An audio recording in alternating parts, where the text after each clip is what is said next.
undugu wa sampuli hii, namna walivyokuwa wameshikana, namna walivyokuwa wamependana, mpaka kulikuwa na tawaruth kati yao, walikuwa kirithiana, mmoja akifariki anamrithi mwenzake, mpaka ilipokuja kuondolewa hukumu hiyo kwa ulul arhami ba'dhum awla bi ba'd. Mwenyezi Mungu Subhanahu wa Ta'ala akarejesha mirathi katika arham, katika jamaa, katika familia, lakini ilikuwa ule undugu kwa ajili ya Allah Subhanahu wa Ta'ala. Katika kipindi kile mtu akifariki ndugu yake anamrithi, muakhara ufanye kwa Mtume Muhammad sallallahu alayhi wa alihi wasallam. Na ikatupa mifano wa dhulma mikubwa, ikawa leo kama Sayyiduna Sa'd ibn Mu'adh, kama Sayyiduna Sa'd ibn Rabi', bilionea kama tajiri wa Ansari, anafanya ndugu na Sayyiduna Abdurrahman ibn Auf, anamwambia njoo ndugu yangu, nusu ya mali yangu haya yachukua, hawa wake zangu atakayekupendeza nimpe talaka, akaenda afungue wewe, mashamba yangu ndo haya, tugawanyane nusu kwa nusu. Mnaambie taswira kama hiyo, saikini mtu anashindwa kuileta katika kichwa chake hiyo picha hii, kwa mtu bilionea mkubwa katika mji, ndio mwenye pesa zaidi katika Ansari wote, alafu yuko tayari kugawanyana nusu kwa nusu kumpa ndugu yake. Kwa nini? Kwa sababu ni ndugu yake fillah, ni ndugu yake fil Islam. Basi ndugu yake kwa ajili ya Allah, ndugu yake katika Uislamu. Hakuna maswalihi yanayowashikanisha, kwa sababu kuna baadhi ya watu hushikana, lakini katika kushikana kule kuna maslahi, na siku yatakatika ile maslahi kwisha, hakuna tena. Siku yatakutoka ile maslahi, watu hawajuani tena, na ndugu yake pengine wapigane na vita. Lakini huku subhanallah, ikawa yuko tayari kutoa kwa ajili ya nani? Kwa ajili ya ndugu yake. Na haya ni masomo ambayo kwamba wametupa mkono mkubwa, na ukisoma katika sira, na si zamani tu sana, ahadi za maswahaba tu, hata hivi karibuni ukisikia baadhi ya maeneo mtu anakwenda kununua sokoni bidhaa, yule mnunuzi ama muuzaji anamwambia nenda kwa ndugu yangu pale, mimi nakuja kwako kununua, kuna mtu kwa ndugu yako, asema kama yastafti mimi alhamdulillah, shakuja customer kwangu nikamuuzia, yule bado hajafungua siku yake, nenda kamtilie baraka yeye fungue siku yake, na sote tutaendelea kuuza kwa pamoja. Nani mwenye moyo huo katika zama za sasa? Sisi ni kinyume. Unaweza kumwona mtu anaenda kwa ndugu yako kununua, kama si mnunue bidhaa yake mbovu, huyo ndio takuuzia yangu. Na katika hadithi ambazo kwamba zimethubutu kwa sana, iliyokuwa nzito zaidi inaitwa Silsila Dhahabia. Hakuna sana wapokezi ambao kwamba sanadi yao ni nzito kama hiyo. Mtume sallallahu alaihi wasallam atuambia, la yabiu ahadukum ala bai'i akhihi, asiuze mmoja wenu kwa bei ya mwenzake. Kwa nini akataza hilo Rasulullah sallallahu alaihi wasallam? Kwa sababu ile ugomvi, kwa sababu ile tetanishi kati ya ndugu. Sasa angalia watu namna walipokuwa, kwa sababu wanajua kuwa imani haikamiliki mpaka mpendelee ndugu yake kile anachokipendelea nafsi yake, kama alivyosema Rasulullah sallallahu alaihi wasallam, la yu'minu ahadukum hatta yuhibba li akhihi ma yuhibbu li nafsihi. Haikamiliki imani ya mmoja wenu mpaka mpendelee ndugu yake kile anachokipendelea nini? Anachokipendelea nafsi yake. Naam, mimi napendelea huyu bwana ajanunue kwangu, mimi nifaidike, bidhaa yangu iende, lakini nitampendelea ndugu yangu, nitamfikiria yeye zaidi. Katika visa vya maajabu ambavyo kwamba vimesajiliwa na tarehe ni kisa cha As-Sariyu Saqati. As-Sariyu Saqati ni mmoja katika mabwana wakubwa sana. Huyo alikuwa ni mjomba wake Al-Junayd, Sayyidu Taif. As-Sariyu Saqati alikuwa na duka katika soko, na hivi ndivyo walikuwa zamani. Si duati peke yake, si watu wenye kulingania tu peke yake, bali ni watu wenye kujituma, wanalingania na huko anajitafutia riziki wenyewe. Anaduka sokoni, siku hiyo ametoka, mara anasikia sokoni kumewaka moto, vitu vinaungua, maduka yanaungua. Kama mwanadamu umesikia kuwa sokoni kuna waka moto na una duka lako, utafanya utatoka mbio kwenda kuangalia hali ilivyo. Akifika njiani anapambana na bwana, anamwambia abshiri ya Sari, chukua bishara njema, khairi kunani? Asema fa inna kana kadnaja, duka lako alhamdulillah limeokoka, halijachomeka. Habari nzuri. Mimi na wewe leo tutapewa habari hiyo, tutasema nini? Ikiwa ni muumini tutasema alhamdulillah, yasalimika bali yako. Basi hicho ndicho akisema as-sadiyu sakata, alhamdulillah. Lakini utashangaa anasema makaftu 30 sana astaghfirullah min annani qultu yawman alhamdulillah. Allah asema mimi nimekaa miaka 30 na muomba Mwenyezi Mungu msamaha. Kosa lako kubwa ulilofanya nini? Asema kwa sababu kuna siku nilisema alhamdulillah. Sasa swali la kuja kusema alhamdulillah ni makosa bwana? Si makosa. Na yeye kushukuru kwa mali yake hayajakuwa ni makosa, pia si makosa. Lakini hofu yake iko wapi? Kwa nini miaka 30 anamwomba Mwenyezi Mungu msamaha kwa ile alhamdulillah? Asema kwa sababu mimi nilipokuwa naelekea sokoni nikapata ile habari, nilikuwa sifai kusimama hata kama ni masekunde. Nilikuwa nilikuja pamoja nikaangalia ndugu zangu vipi maduka yao katika hali gani, hata kama nimepewa habari yangu duka langu limesalimika, wao hali zao zikoje, mali zao zikoje. Lakini mimi nikajifikiria mimi peke yangu, nikakaa nikasema alhamdulillah. Kisha baadaye ndo nikaenda, sio kwa hakwenda, ni madakika tu. Baada ya kusema alhamdulillah kaenda kaangalia ndugu zake. Lakini yale madakika mama sekunde anaona ni dhambi kubwa kwa mwana wake amekosea ndugu zake. Hawa watu wako katika kiwango gani cha ukhuwa fillah? Hao ndo wale ambao kwamba siku watazikwa wakaenda wakiulizwa na malaika wawili, man rabbuka badinuka man nabiyuka. Ikifika katika udugu wanasema wal muslimuna ikhwani. Kweli muslimun walikuwa ni ndugu zao na walijua haki za ndugu zao na waliwapenda ndugu zao kuliko nafsi zao. Lakini swali litakuja hapa, mimi na wewe siku tutazikwa, siku malaika watakuja kutuuliza, je, tuko tayari kulisema hilo na kulimaanisha? Baadhi ya wema waliotangulia walikuwa wakisema tunahofia siku mtu atazikwa na atakuja kuulizwa na malaika, kisha aseme wal muslimuna ikhwani, na waislamu ni ndugu zangu. Asema tunahofia wale malaika watamgeukia wamwambie, mgongo wewe ulikuwa ukiwafanyia vitimbi, wewe ulikuwa ukiwafanyia ghushi, wewe ulikuwa ukifitinisha kati yao, wewe ulikuwa ukigombanisha, wewe ulikuwa ukifanya kila sampuli ya uovu. Leo nakuja kusema ndugu zako. Ni ndugu gani unaozungumzia? Angalia tafadhali. Asema tuhofie sije kafika hapo wala malaika akamwambia uongo wewe. Muslimu na sio ndugu zako. Ya Rabbi. Hatari sana. Kwa hivyo tuweni makini jamani. Al-Haq subhanahu wa ta'ala ametukirimu na neema kubwa. Neema ya undugu. Wala subhanahu wa ta'ala tumia wa'tasimu bihablillahi jami'an wa la tafarraqu. Wadhkuru ni'matallahi 'alaykum. إذ كنتم أعداء فألف بين قلوبكم فأصبحتم بنعمته إخوانا. أسمع واعتصموا بحبل الله جميعا. شكمانeni na kamba ya Allah nyote, wala tafarraqu, wala msifarikiane. Nahi Mwenyezi Mungu anakataza kufarikiana. Kisha asema nini? Wadhkuru ni'matallahi alaykum. Ikumbukeni neema ya Allah kwenu nyinyi. Hii ni neema kubwa ambayo Mwenyezi Mungu ametupa. Wadhkuru ni'matallahi alaykum idh kuntum a'daa, mlipokuwa maadui, mnapigana vita, mna utesi. Kisha Mwenyezi Mungu asema fa'alafa baina qulubikum, akatia ulfa na mapenzi kati ya nyoyo zenu. Na hii ni masuala muhimu sana. Undugu unakuwa ndani ya nyoyo, sio katika kugusana miili ama kushikana miili. Kuna watu wanasimama safu moja katika swala, bega kwa bega, mguu kwa mguu, lakini huyu hampendi yule na yule anamchukia huyu, na hata salamu hawezi kupeana baada ya kutoka salamu kwenye salamu alaykum. Maula matuambia ukitoa salamu katika swala usema assalamu alaykum wa rahmatullah, maana yake unatangaza amani na viumbe vya Mwenyezi Mungu vilokuzunguka. Sasa wewe unatangaza amani, kisha ndo wa kwanza unaoma kidole kwa yule ndugu yako.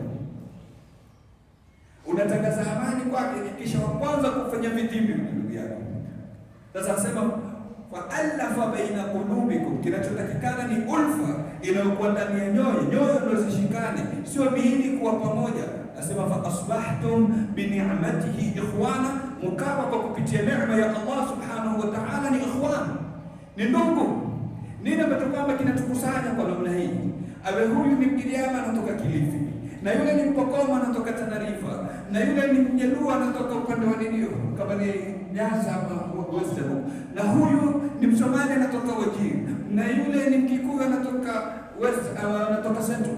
Hii ni kitu gani ambacho kwamba kinatuunganisha pamoja na ikhtilafu zetu katika ukabila ama katika makabila, tofauti zetu katika ndimi, katika lugha tunazozungumza, tofauti zetu katika rangi, tofauti zetu katika shakli na haya na maumbile. Nini ambacho kwamba tutatuweka pamoja? Ni mwavuli wa la ilaha illa Allah Muhammadur Rasulullah sallallahu alaihi wasallam. Haya mengine yote kwa kando yashughulikiwe. Sayyidina Salman al-Farisi akisema nini? Abil Islam la abadi siwahu idha iftakharu bi Qais au Tamim. Sema babangu mimi ni Muislamu. Zamani kuna baadhi walikuwa wakipenda kujifakhiri, sisi Banu Tamim, sisi Banu fulani, sisi Banu fulani. Anasema abil Islam, babangu mimi ni Muislamu, la abadi siwahu, sina baba mwingine mimi. Ikiwa watu watashughulika na kujifakhiri kwa Qais, wengine watashughulika kujifakhiri na Tamim, huyo ashughulika na kujifakhiri sisi kabila letu ni hili, sisi ni wenye mambo haya. Asema sisi tujifakhiri na Uislamu, ndio tuunganisha, ukatuweka pamoja, ukatufanya ni wenye kupendana, ukatufanya ni wenye kushikana. Hivi ndivyo wanavyotakikana kuwa ummat Muhammad sallallahu alayhi wa alihi wa sahbihi wasallam. Kila mmoja ajue kuwa yule mwenzake ambaye kwamba ametamka la ilaha illa Allah Muhammadur Rasulullah sallallahu alaihi wasallam ni ndugu yake, na ni ndugu yake katika imani, na ni undugu ambao kwamba unazidi hata undugu wa damu. Undugu katika imani ni undugu mpana kuliko hata ule undugu ambao kwamba ni undugu wa damu. Na mangapi ambayo kwamba Allah subhanahu wa ta'ala ameyakataza katika sharia yake kwa ajili ya kuchunga huu undugu, na ni mangapi ambayo kwamba ameamrisha katika dini yake kwa ajili ya kuhifadhi huu undugu. Mtume sallallahu alaihi wasallam atuambia waumini wakikutana wakasalimiana, Mwenyezi Mungu subhanahu wa ta'ala anawafutia dhambi zao, zile dhambi zinaanguka sawa. Na moja katika haki ya ndugu kwa ndugu ni kumtolea salamu. Sasa tujiulize, ni wangapi leo tupishana na salamu tutoleane katika hukumu ambazo kwamba ni basita, zile za msingi ambazo kwamba ni za kawaida tu, hazikukalifu chochote, na pengine zitakupa na thawabu, na pengine upate na maghfira ya Mola subhanahu wa ta'ala, lakini pia zimekatika. Maulama wanasema watu wakisalimiana hapa kuna mshipo unaitwa ihqul mahabba, mshipo wa mapenzi. Yaani kila watu wanaposalimiana yale mahaba na ule undugu unazidi kuwa mkubwa kati yao. Lakini sisi tumeletewa salamu za kugonga, sisi tumeletewa salamu za mbalimbali. Zote hizi tumeletewa na ulimwengu wa kimagharibi kuvunja huu ukhuwa na huu ndugu ambao kwamba unatakikana kupatikana kati yetu. Kwa hivyo watu wanafaa washikane, wapendane, si kwa ajili ya maslaha. Tusiwe kama wale ambao kwamba Mwenyezi Mungu ameeleza katika sura ya Yusuf. Ndugu zake Sayyidina Yusuf alayhi salam walipokuwa wanakwenda kutaka kupimiwa bidhaa na kupata mali, walimwambia baba yao, irsil ma'ana akhana naqtal, mtume pamoja na sisi ndugu yetu Sayyidina Yusuf, afa Sayyidina Binyamin ndugu yake Sayyidina Yusuf mdogo. Irsil ma'ana akhana naqtal, twende tukapimiwe. Kwa kule kumekuwa sharti, hamtopimiwa wala hamtopatiwa mpaka mumlete ndugu yenu. Kwa hivyo wakati wana maslaha ya kupimiwa, ya kupata zile bidhaa, walimuita nani?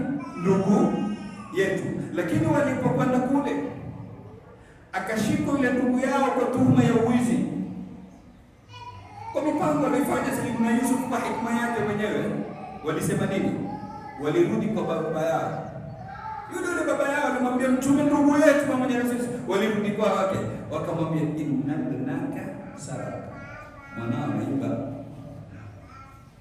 Wanaosema ndugu yetu ameiba, wakati tuna maslahi atakuwa ndugu yetu, lakini sasa ile anatuharibia sura, sasa ile anafanya maovu, wewe sasa mwanao si ndugu yetu. Unaona sasa ingine kunaweza kuja posa nyumbani ya binti, baba akamwambia mamake, alhamdulillah binti yetu amekuja kutaka.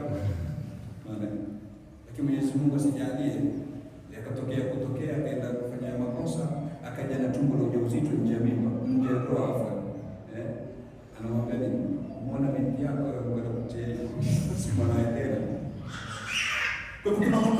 masalih. Sio huu unaozungumziwa.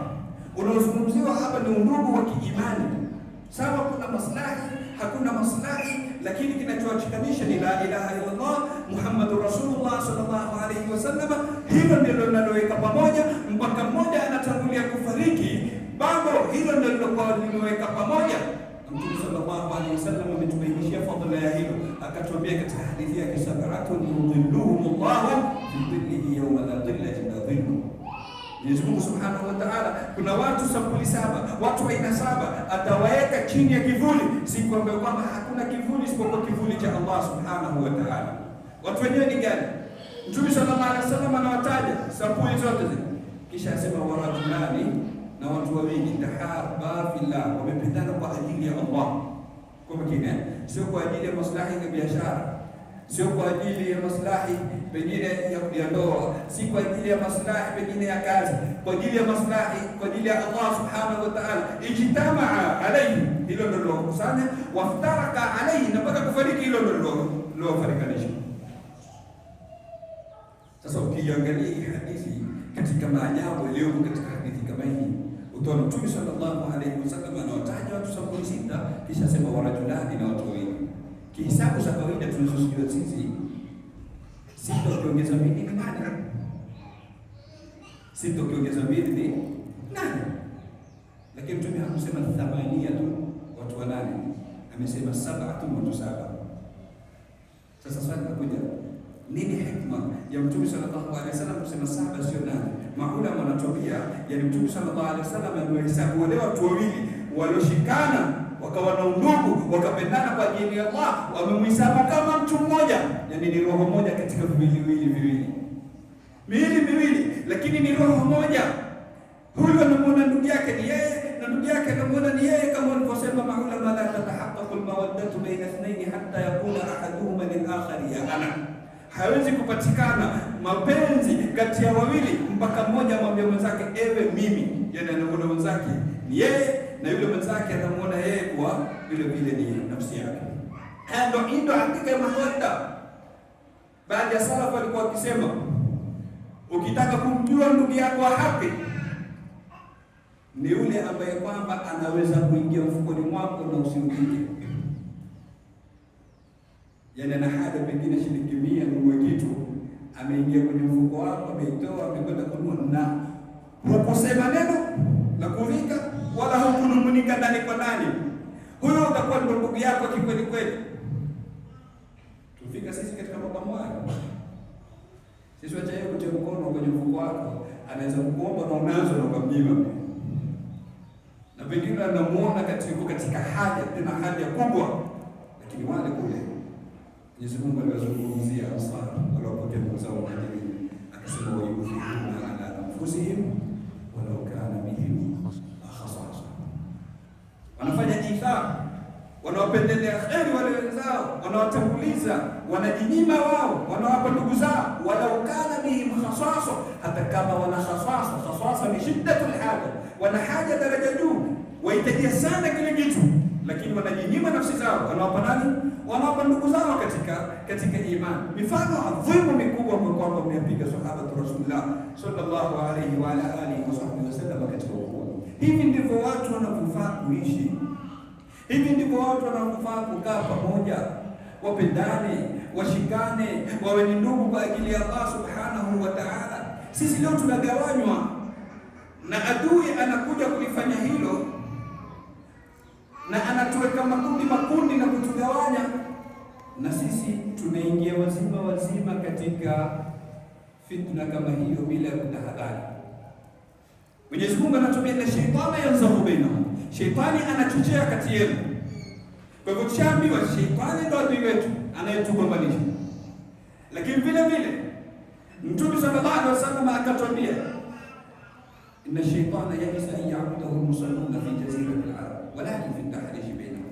Shetani ashakata tamaa kuabudiwa, kilichobakia ni kuchochea kati yao. Kwa hivyo silaha kubwa iliyobaki nayo nani? Shetani nini? Kuchochea, kutia fitna, kugombanisha. Kwa hivyo mwana shatutahadharisha kwa ni mkono wa tatu ni shetani, sawa awe ni shetani wa kidini ama awe ni shetani wa kibinadamu, shayatin al-insi wal jinn, kama alivyotuambia Mwenyezi Mungu Subhanahu wa Ta'ala, wa kadhalika ja'alna li kulli nabiyyin aduwwa shayatin al-insi wal jinn yuhi ba'dhum ila ba'd zukhrufa al-qawli ghurura walau sha'a rabbuka ma fa'aluhu fadharhum wa ma yaftarun.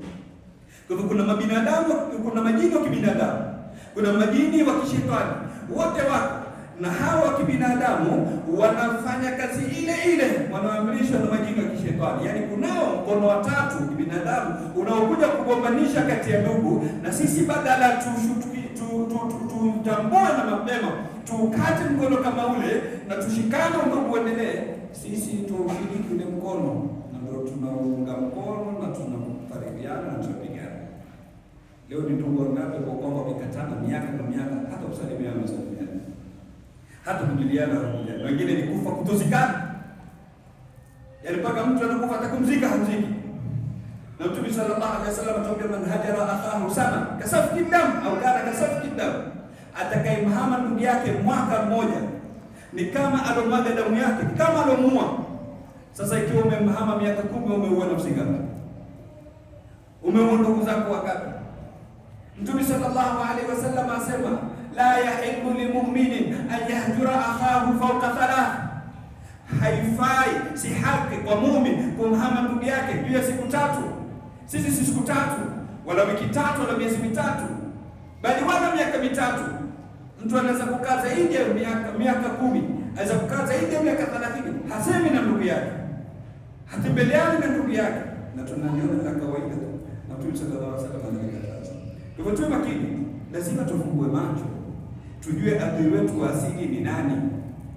Lazima tufungue macho, tujue ule mkono wa tatu ambao kwamba unakuja kutugombanisha, unakuja kutufarikanisha, sawa iwe ni kwa sababu ya vyama, sawa iwe ni kwa sababu ya mirengo, sawa iwe ni kwa sababu ya michezo. Zaidi watu wanakosana kwa sababu ya mipira tu, kwa sababu ya timu za michezo, sawa iwe ni sababu za kisiasa. Sababu yoyote ile haistahiki kuja kukugawa na ndugu yako, bali hata kama ni mali sisi ndo tuyagawe, sio mali tugawe sisi.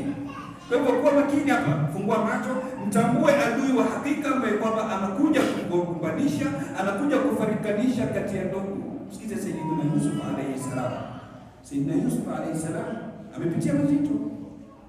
Ndugu zake ndio walimchukua wakamtia katika kisima.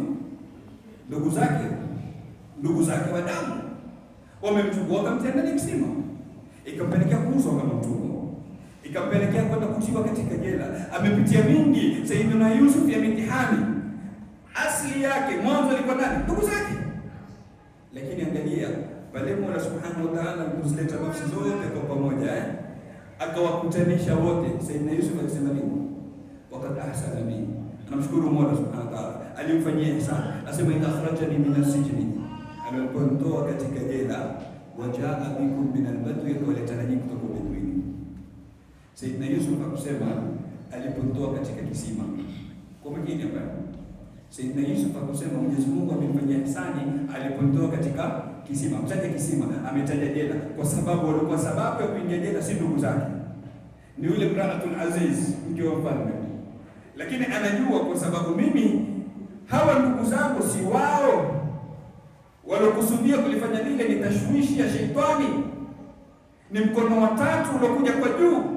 Hakutaka kutuonesha kidonda na kuwakumbusha ya zamani ambayo kwamba yamewatenganisha. Asema idha akhrajani min as-sijni wa jaa bikum min al-badwi, kisha anaeleza sasa uhakika wa masala. Asema min ba'di an nazagha ash-shaytanu baini wa baina ikhwati, baada ya sheitani kuchochea kati yangu na ndugu zangu. Kwa amefahamu kwa alilofanya lile nani? Sheitani. Na hata kule alipomwambia babake kwa nimeota mimi kwa kuna nyota 11 na jua na mwezi zinamsujudia, babake alimwambia nini? Ya bunayya la taqsusuriyaka ala ikhwatik, ewe mwanangu usiwaeleze ndoto yako ndugu zako. Kwa nini? Nasema fayakidu la kaida, watakufanyia vitimbi. Kisha anamaliza kusema nini? Inna shaytana lil insani aduwwun mubin. Angalia manabii wawili, baba na mwana, wote wanatueleza kuwa adui nani? Shetani. Na hawa watakufanya vitimbi, lakini si kwa kupenda kwao na kutaka kwao, ni kwa kuchochewa na shetani. Inna shaytana lil insani aduwwun mubin. Jamani, tuwe makini. Mwenyezi Mungu anatuambia inna shaytana lakum aduwwun fattakhidhuhu aduwwan, shetani kwa nyinyi ni adui, basi na nyinyi mumchukulie kama adui. Msiende kumpiga makamama na kumhani na kumfanya rafiki. Tutambue kwa wakati utaona kuna husma inaingia kati yako na ndugu yako, sawa wewe ni ndugu kidamu ama ni ndugu kiimani, ujue kwa kuna mkono mtatu, mkono wa shetani, ima ni shetani wa kijini ama wa kibinadamu, ambaye kwamba anataka kutenganisha, anataka kufarikanisha. Mtume anatuambia shetani huweka arshi yake juu ya maji, kisha wakaja wale mashetani wadogo wadogo kuleta ripoti. Nasema hakuna anayekirimiwa na kuvalishwa ndani katika kichwa chake kama yule anayekuja kusema ni sikuacha mpaka nilipofarikanisha kati yake na mkewe. Yaani huyu anakirimiwa zaidi, huyu ndo anapewa mendo, huyu ndo anavalishwa ndani. Sikuacha nikawaingia mpaka nikafarikanisha kati yake na nani? Na mkewe, mshirika wake tu wameshindo kazi ya shetani. Mwenyezi Mungu Subhanahu wa Ta'ala tumzuku.